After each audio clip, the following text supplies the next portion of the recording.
Welcome back to another lesson on Windows PowerShell. In this tutorial, I will go over pipelines and members. I will also cover a little bit about switches and how those can be also used to filter out certain information from commandlets. The pipeline is one of the most prominent features of PowerShell.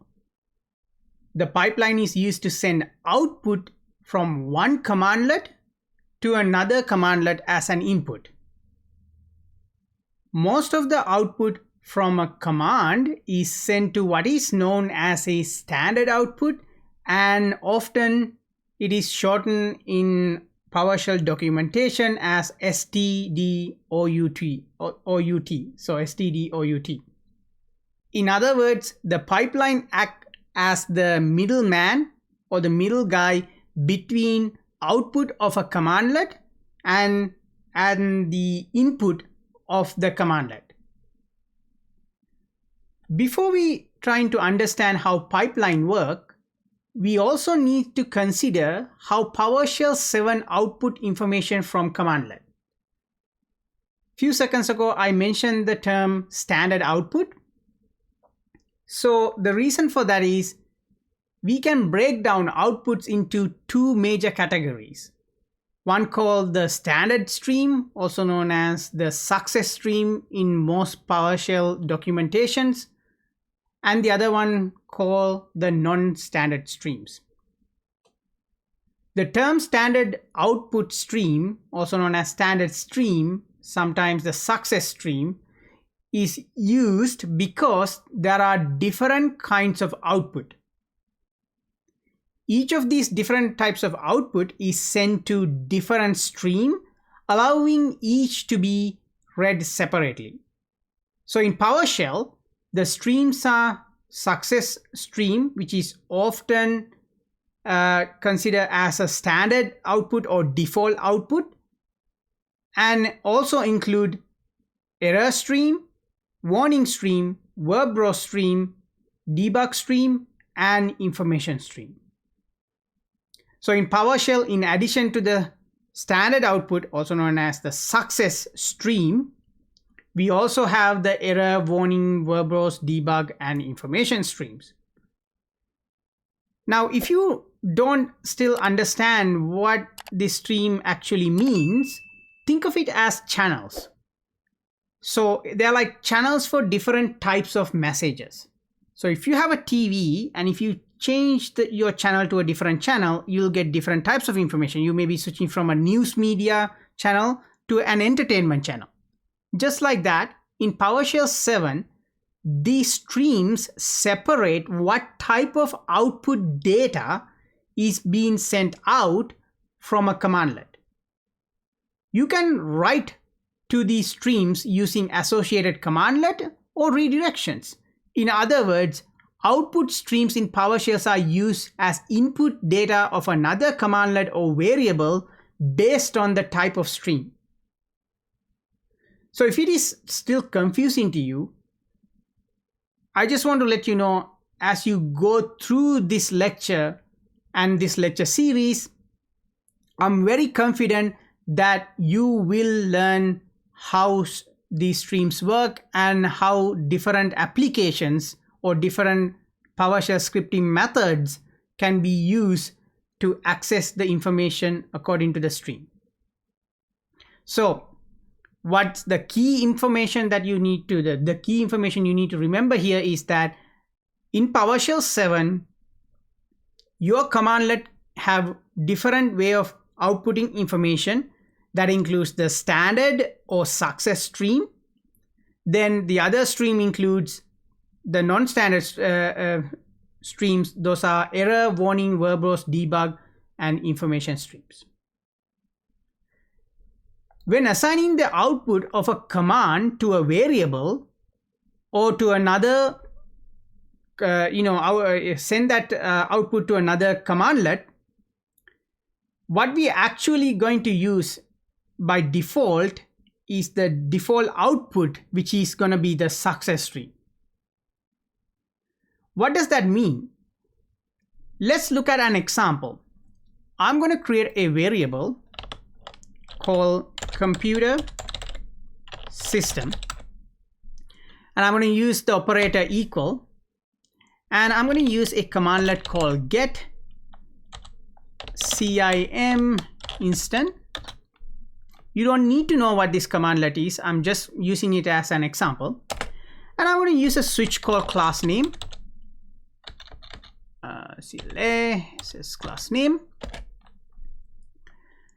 And I'll be using Win32 computer system.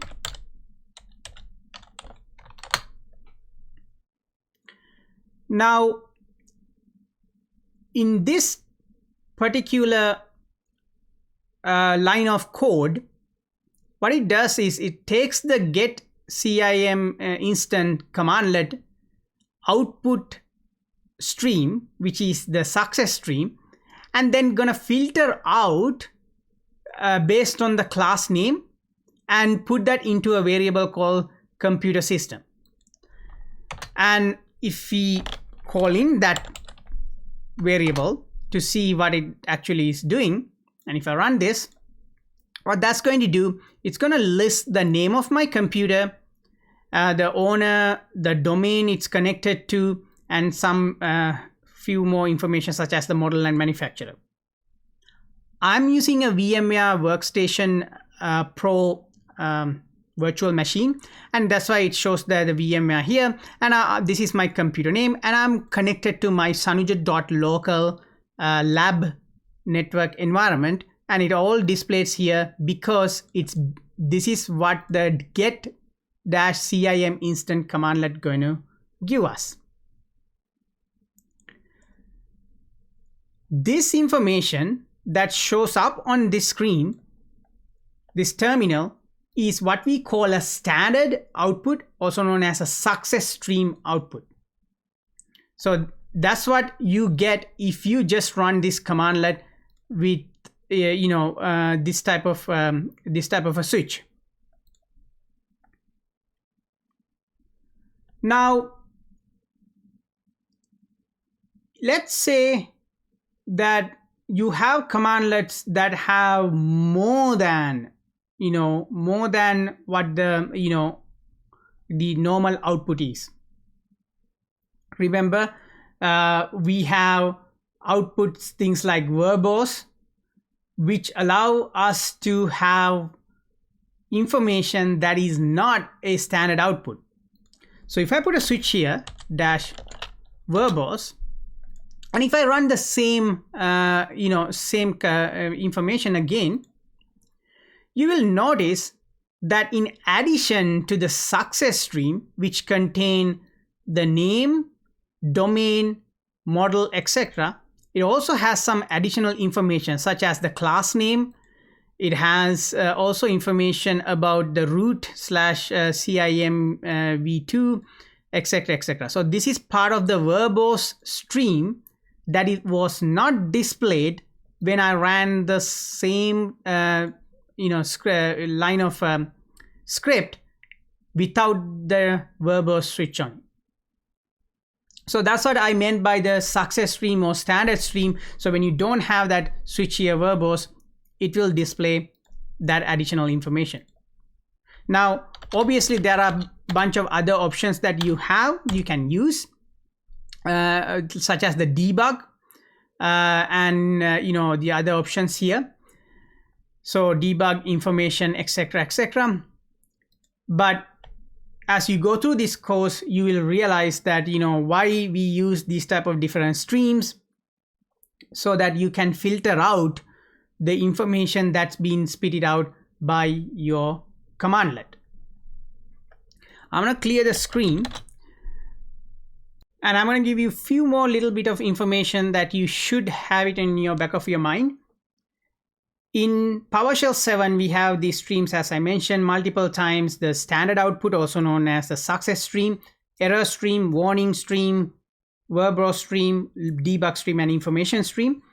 In PowerShell 5 and later, the write host command is a wrap for write information, and it sends output to the information stream. by default. That's something you should know.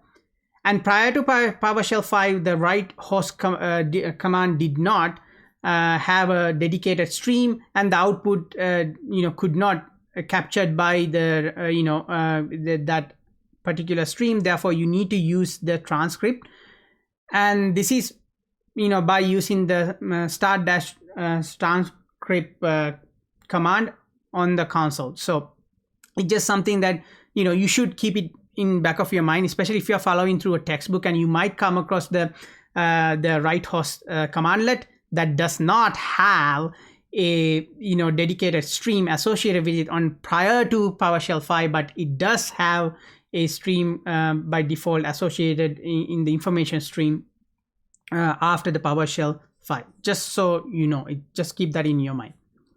Now, remember our variable that we have created. It's called the computer system up here,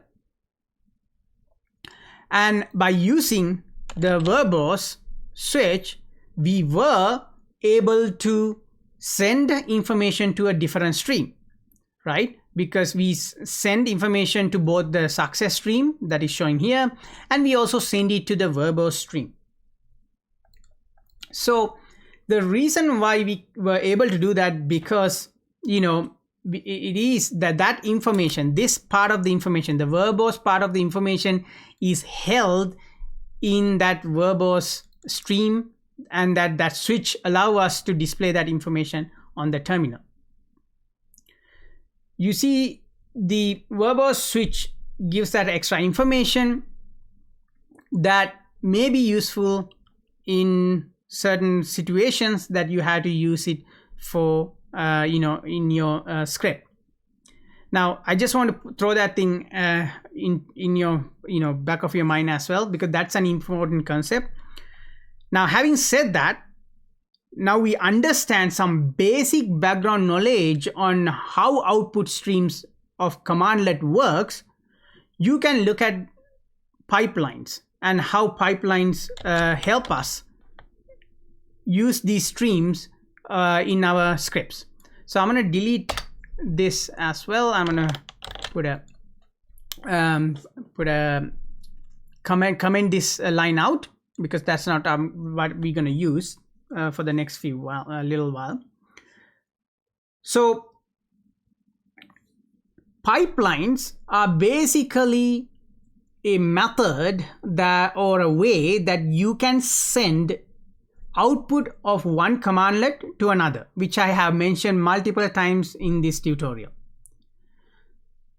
So in other words, the output of a commandlet become the input of the next commandlet, and it's the next commandlet responsibility to figure out what to do with that input. The pipe or pipeline operator is this particular character. So let me see this particular character, and this character is basically on a US standard keyboard, is right below the back button. You hold the shift down and you press that line. It's a straight vertical up and down line. This is called the pipe or pipeline operator, and that separate the input. So output. So the output would be this side with the input on the other side. This character can also be referenced using the ASCII. So ASCII 124.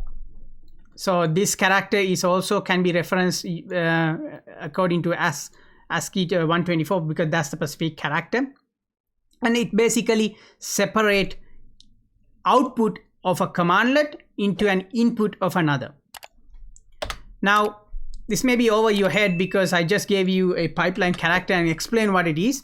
So let's look at using a commandlet. Let's use the commandlet called get process.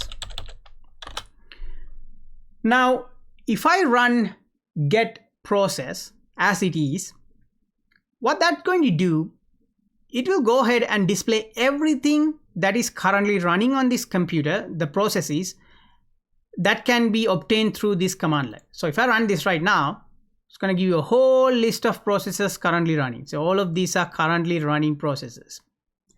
And this commandlet hold 1, 2, 3, 4, 5, 6, 7 columns. 1, 2, 3, 4, 5, 6, 7 columns. And in these 7 columns, everything contained within them is going to get displayed through this commandlet. Now what pipe can do, it can take this output, this standard output, and then send it through another commandlet. For example, if I put the pipe command, if I use the where object commandlet, again, you don't need to know what exactly this commandlet do for now as a beginner, but just know that it does exist, where object. And I can say, you know what, I need to filter out something that is working set 64, that is 64-bit, and with a switch a greater than, which is GT 50 megabyte.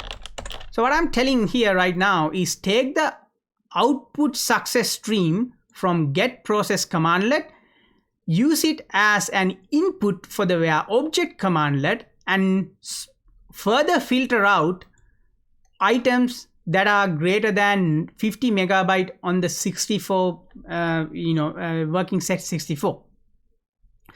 So I'm going to show you what that's going to do. So I'm going to move this line a little bit higher up so it's easy for you to see the terminals.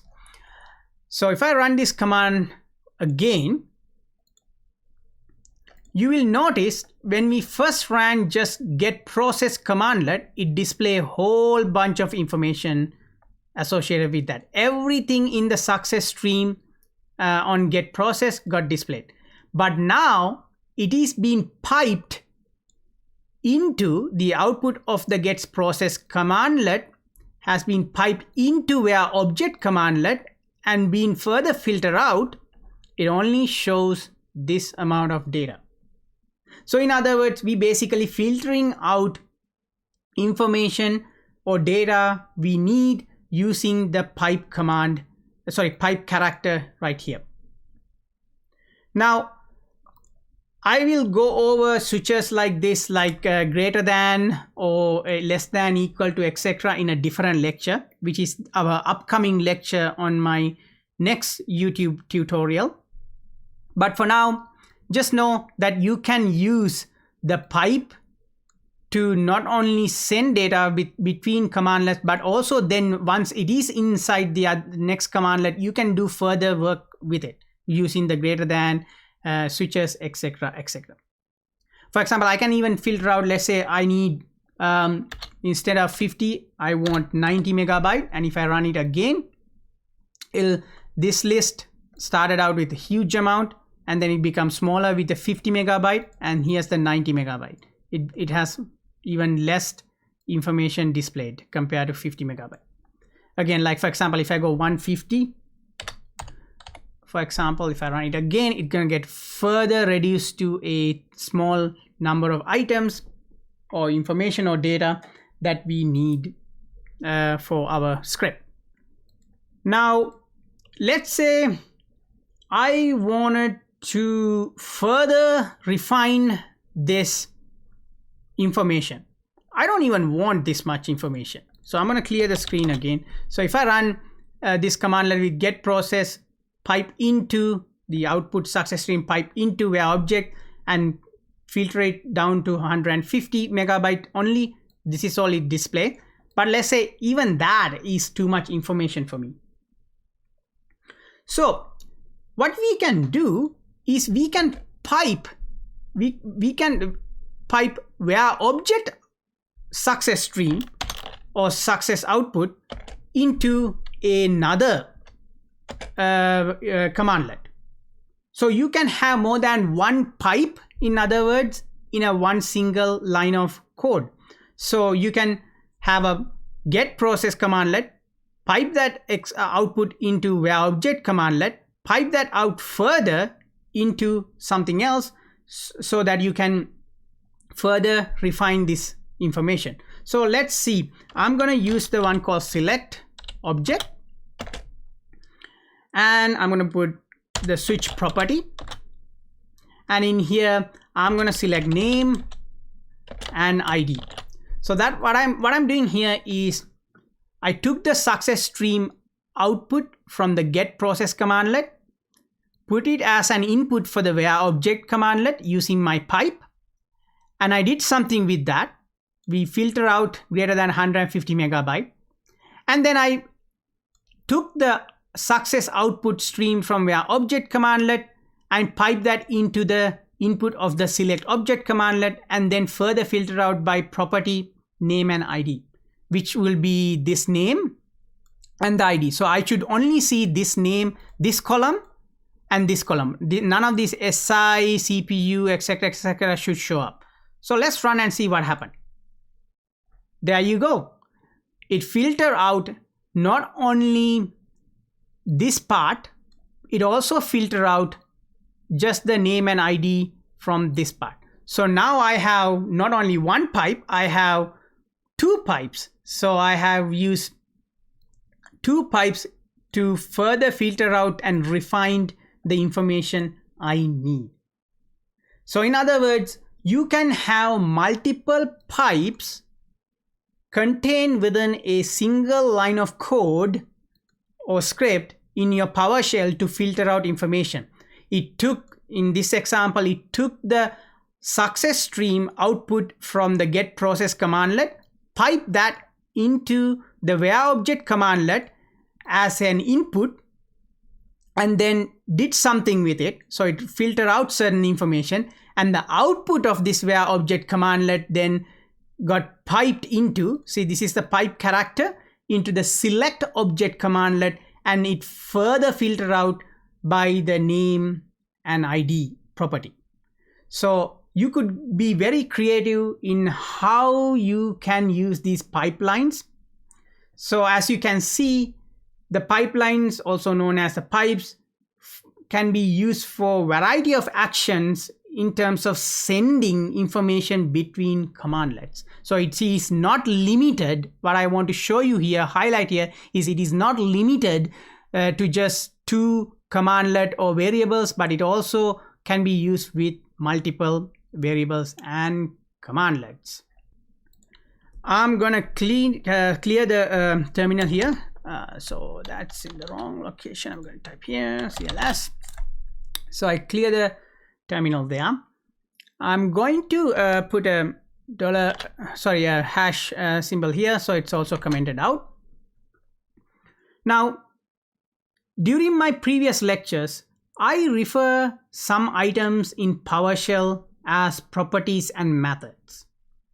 Basically, the properties and methods in PowerShell 7 collectively known as members. So I'm going to switch gears a little bit here from success streams and different types of output streams and pipelines and switches to just the members. The reason for that is some of these items that I have used here, such as the property, for example, can be a member, right? So that's why. So again, in PowerShell 7, properties and methods are actually collectively known as members. So these members are used to interact with an object or objects in general. Few of those properties that we frequently use include the node property, the script property, script method, and event. Recall from my previous tutorials when we create custom objects. So if you haven't watched my previous tutorial on custom object, please check it out. It's on my YouTube channel. And on my previous tutorial, we use a object. We created an object called the object name. And we use the pipe method or pipe character, and then we did add dash member, and we use the switch dash member type and node property dash name switch, and with the name switch we use country, and then we use another switch called the value switch, and then we use the value Canada as a string. So recall this this code that with this script that we use in our previous tutorial. So this node property right here is something that we use, a term that we use that is not defined or created during the last tutorials. We didn't actually create the node property anywhere on the tutorial script that we used previously, right? So where does the node property come from? The node property is a baked-in member of your PowerShell 7. It is already baked into your Windows PowerShell. Node property is basically a term that is describing a member. We didn't create node property during our last tutorial because it is already there baked into our Windows PowerShell. So in other words, there are certain properties and methods that are part of what we call collectively members that you don't have to worry about creating. It's already there and you can utilize that to your advantage when you are writing script. So I just want to introduce you to that. And for example, let's look at a commandlet called get process. So the same commandlet right here, the get process commandlet up here. And let's pipe its standard output into get-member, which is another commandlet contained within our Windows PowerShell 7. If I run that, you will end up with a list of methods, events, properties, etc., etc. So there's a whole bunch of stuff appearing on your terminal. So the get process commandlet pipe into get member will list all the members associated with that get process commandlet. Now, this is a useful thing you can use when you are writing scripts and you want to know what kind of members associated with a specific commandlet. Now let's say we want to further filter this thing out because we don't want to look at all this information. You can do that using a switch. So I just clear the terminal and let's use a switch called member type, and I want property. Now if I run this commandlet, it will only display the properties. See, it's only display the properties member type on your screen, on your terminal. So the reason for that is it took the standard output stream from the get process, which is a success stream, and piped into the get member commandlet, and then it further refined using the member type property. This property is basically a member. So I want you to learn this because this can be very useful when you're writing scripts and you want to filter out certain information and you want to get certain data out of your commandlets. But you don't want all the data, but you want certain data. Remember, when you are using PowerShell terminal, you can use the tab. For example, in here, when I type member type space, it shows up a whole bunch of stuff that actually shows up that I can use. That because of I'm using Visual Studio Code, which we set up in our first 2 tutorials, right? So if you're not using Visual Studio Code, if you're using the terminal itself, PowerShell, remember you can use the tab to cycle through the available options. So if you don't remember that, recall that you can do that. I'm going to clear this screen. Actually, I will show you what I mean by that. So if I open pwsh, which is the PowerShell terminal, and if I type the same thing, get-process, see it got completed using tab, and type get-member tab, and dash, I can put tab. So if you can go through the tabbing if you are not sure what you will be using. So if you want member type, you can use member type. And again, if you don't remember after entering member type switch what we need to do, you can use the tab. So alias properties, there you go, alias property. You want something else, you can delete this and you can use tab code method. It will give anything that has code method in it. There's nothing. And if you want let's say just properties, it'll list the properties, etc, etc. So if you're not using the Visual Studio Code, that won't give us this nice list where you can select what you want.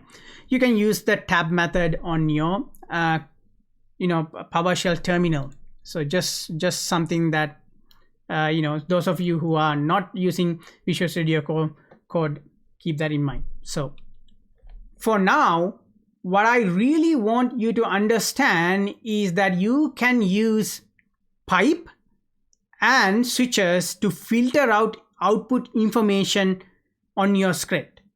I will go over other parameters such as static and intermediate, and advanced scripting methods that we can use with pipes and switches as we progress through this course. For now, just know that the pipe character or pipe method will allow us to pour information, standard output information from a commandlet as an input of another commandlet, etc, etc.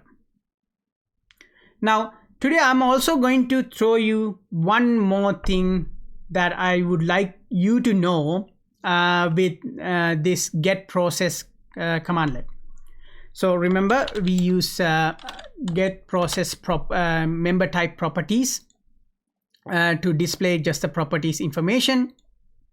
Now, another thing I would like to throw in here is something called the ID. So if I go into get process here, the first commandlet, if I use a switch called ID here, then I can give the ID PID, which is a variable that is again baked into Windows PowerShell 7. This is a variable that is baked into Windows PowerShell 7. What this is going to do is it will filter out outputs related to only current running PowerShell processes. It's actually going to filter out any previously running processes and only display the current running processes. This can be a very useful switch, and the reason why I just use this here is I just want to give you an example of a switch being used in the first commandlet before even sending information to the next commandlet through the pipe. So remember, without this switch, what I'm doing is basically taking all the standard output stream from get process and sending it to the next commandlet, and the next commandlet doing all the hard work. But you can also add switches to your the get process or whatever the commandlet, initial commandlet here, before even piping it into as an input for the next commandlet. So if I run this right now, for example, it's probably going to have less information displayed here because it's going to display only the current session. So I introduced this automatic variable, the PID, which is baked into the Windows PowerShell now, because I just want to show you that you can actually use switches in the first commandlet here before even being piped into the next commandlet. So the information can be filtered out at the very first commandlet on the left hand side of your pipe before that information is then piped into as an input in the next commandlet. So that's what I just want to show you. So basically there is a lot more to pipelines and members than what we have covered today. In fact, I only introduced you to members and some of these switches such as the PID switch, just so that I have an example to show you on what I can do with pipes. So when you're using pipelines, there may be many things you can do with it that we will cover in our future tutorials. So as we move forward into intermediate and advanced PowerShell scripting, I will cover those other related concepts and introduce you to some very neat and interesting things we can do with pipes and switches. In our next tutorials, I will cover something called PowerShell operators. So I'm going to switch gear to PowerShell operators. Until then, don't forget to watch my previous lectures on PowerShell. And if you like these type of tutorials, please don't forget to thumbs up this video and subscribe to my channel. Thank you so much and have a nice day.